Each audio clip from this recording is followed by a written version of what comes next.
नमस्कार दोस्तों, आप सब कैसे हैं। आई होप आप लोग अच्छे होंगे। आज हम लोग देखेंगे जीव विज्ञान की शाखाएं, ब्रांचेज ऑफ बायोलॉजी, सभी परीक्षाओं के लिए महत्वपूर्ण है।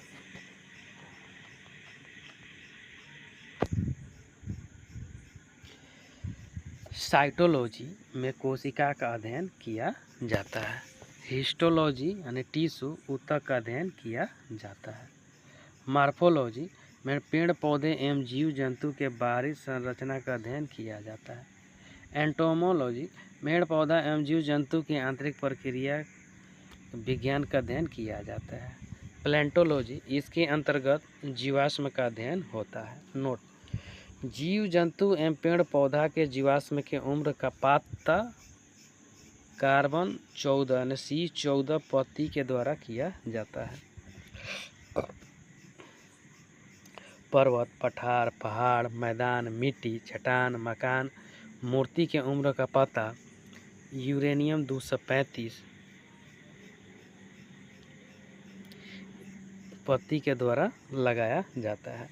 जीवित पेड़ पौधा के उम्र का पता उसके वार्षिक वलय एनुअल रिंग को गिनकर लगाया जाता है, जिससे डेनोमेट्रोलॉजी के अंतर्गत किया जाता है। जीव जंतु की उम्र का पता अध्ययन जेनेटोलॉजी के अंतर्गत किया जाता है। जेनेटिक्स इसमें आनुवंशिक पदार्थ का अध्ययन किया जाता है। नोट: प्रत्येक सजीवों में आनुवंशिक पदार्थ DNA होता है। प्रत्येक सजीवों में आनुवंशिक इकाई जीन होता है। सजीवों का ब्लूप्रिंट DNA को कहते हैं। आनुवंशिक गुण के लिए उत्तरदायी जीन होता है। जीन की खोज जोहानसन के द्वारा किया गया था। आनुवंशिक गुण का वाहक गुणसूत्र क्रोमोसोम यानी गुणसूत्र होता है। पेट्रोलॉजी यानी चट्टान का अध्ययन इसमें किया जाता है। पेडोलॉजी में मिट्टी का अध्ययन यानी भूमि का अध्ययन किया जाता है। हाइड्रोलॉजी में पानी का अध्ययन किया जाता है। नोट: जलीय जीव जंतु को एक्वेटिक एनिमल और जलीय पेड़ पौधे को एक्वेटिक प्लांट कहा जाता है।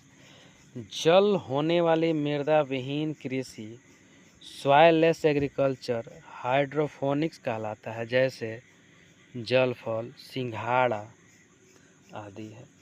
वायु में होने वाला मिट्टी विहीन कृषि एरोपोनिक्स कहलाता है, जैसे मशरूम की खेती होती है।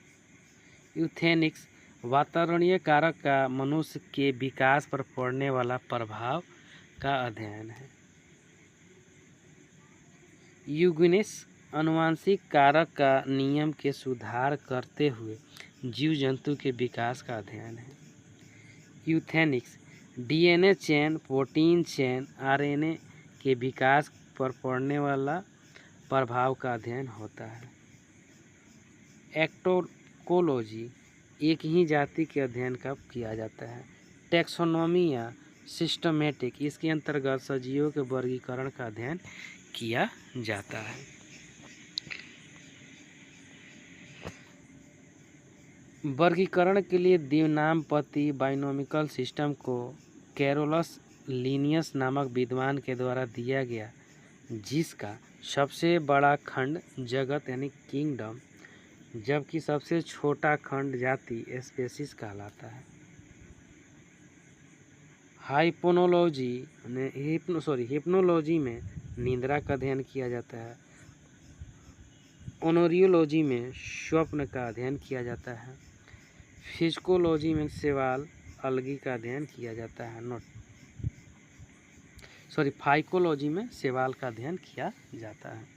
नोट: शैवाल का पुनः शरीर क्लोरोफिल का बना होता है, जिसके कारण वह अपना भोजन खुद बनाती है, अतः शैवाल को स्वपोषी कहा जाता है। माइकोलॉजी इसके अंतर्गत कवच यानी फंगी का अध्ययन किया जाता है।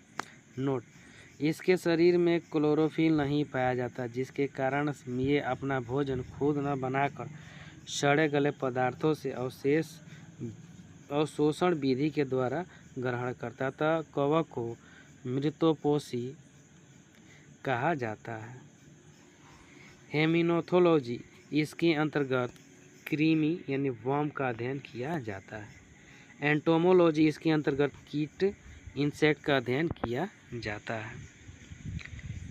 नोट: सभी सजीवों में सबसे बड़ा वर्ग कीट है, जबकि सबसे बड़ा संघ फाइलम यानी आर्थ्रोपोडा है। एर्नकोलॉजी, इसके अंतर्गत मकड़ी और स्पाइडर का अध्ययन किया जाता है। मैर्कोलॉजी, इसके अंतर्गत चींटी का अध्ययन किया जाता है। नोट: चींटी के डंक में पाया जाता है जिसके कारण फॉर्मिक एसिड लहर देता है। और नीथोलॉजी में पक्षी यानी एवियस का अध्ययन किया जाता है। सेरेनियोलॉजी में इसके अंतर्गत सरीसृप स्पेक्टिकल का अध्ययन किया जाता है। मेमनोलॉजी में स्तनधारी का अध्ययन किया जाता है। कार्डियोलॉजी में हृदय का अध्ययन किया जाता है। ऑस्टियोलॉजी में हड्डी का अध्ययन किया जाता है। कैर्नोलॉजी में उपास्थि यानी कार्टिलेज का अध्ययन किया जाता है। एस्कार्कोलॉजी, इसके अंतर्गत मांसपेशी का अध्ययन किया जाता है। न्यूरोलॉजी, इसके अंतर्गत तंत्रिका तंत्र का अध्ययन किया जाता है। नेफ्रोलॉजी में इसके अंतर्गत किडनी का अध्ययन किया जाता है। नोट: तंत्रिका तंत्र की एक इकाई न्यूरॉन है, किडनी की एक इकाई नेफ्रॉन है, लंग की एक इकाई एल्वोली है। हेमेटोलॉजी में खून रक्त का अध्ययन किया जाता है। सेरोलॉजी यानी ब्लड सीरम का अध्ययन इसमें किया जाता है। एंडोक्राइनोलॉजी, इसके अंतर्गत अंतःस्रावी ग्रंथि एंडोक्राइन ग्लैंड नलिका विहीन यानी डक्टलेस ग्रंथि का अध्ययन किया जाता है।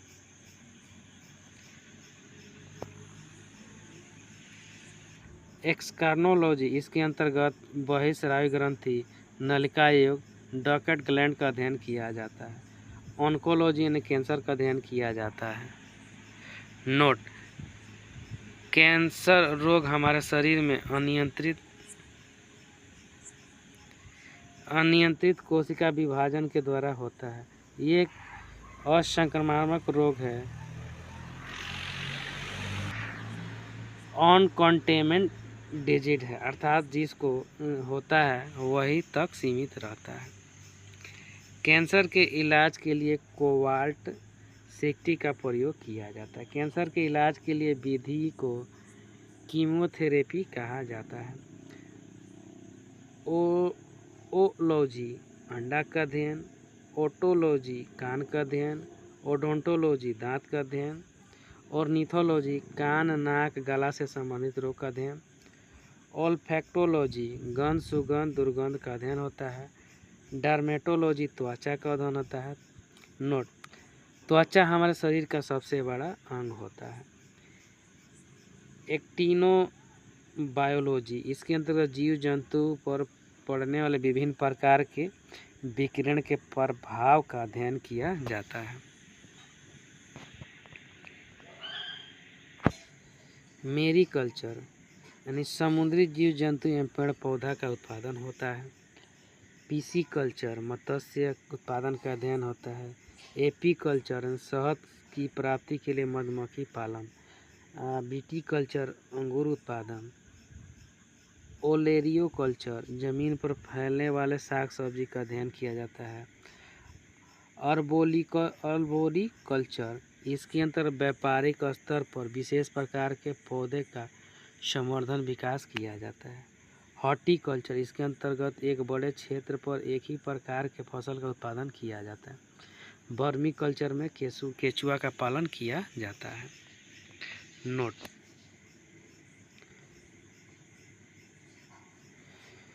जैविक उर्वरक वर्मी कंपोस्ट यानी बायो फर्टिलाइजर की प्राप्ति के लिए केंचुआ का पालन किया जाता है।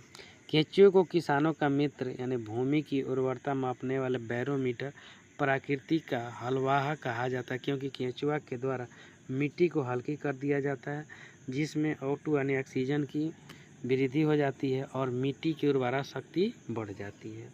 लाख कल्चर में लाख की प्राप्ति के लिए लाख के कीट का पालन किया जाता है। नोट, लाख के कीट को कुसुम, बेर या पलाश के पौधा पर पाला जाता है।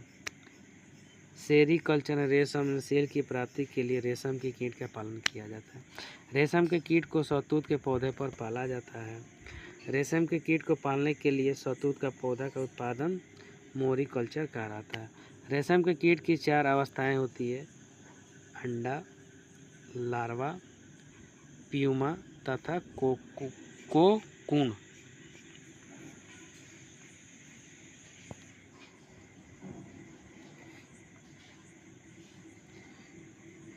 रेशम के कीट के लार ग्रंथि से निकलने वाला लार से रेशम प्राप्त किया जाता है। लार ग्रंथि का विकास लार्वा अवस्था से होता है। पहली बार रेशम की प्राप्ति प्यूपा अवस्था में होता है। व्यापारिक स्तर पर रेशम की प्राप्ति कोकून अवस्था एडल्ट मंथ में होता है। रेशम रासायनिक तौर पर प्रोटीन होता है। प्रोटीन CH कोण के संयोग से बना हुआ एक यौगिक है। हमारे शरीर में नाइट्रोजनी यौगिक के रूप में प्रोटीन पाया जाता है, जो शरीर में वृद्धि के लिए, विकास के लिए जरूरी होता है। Thank you friend. अच्छा लगता है लाइक, सब्सक्राइब और शेयर जरूर करें। साथ में बेल आइकन का बटन दबाना नहीं भूलें।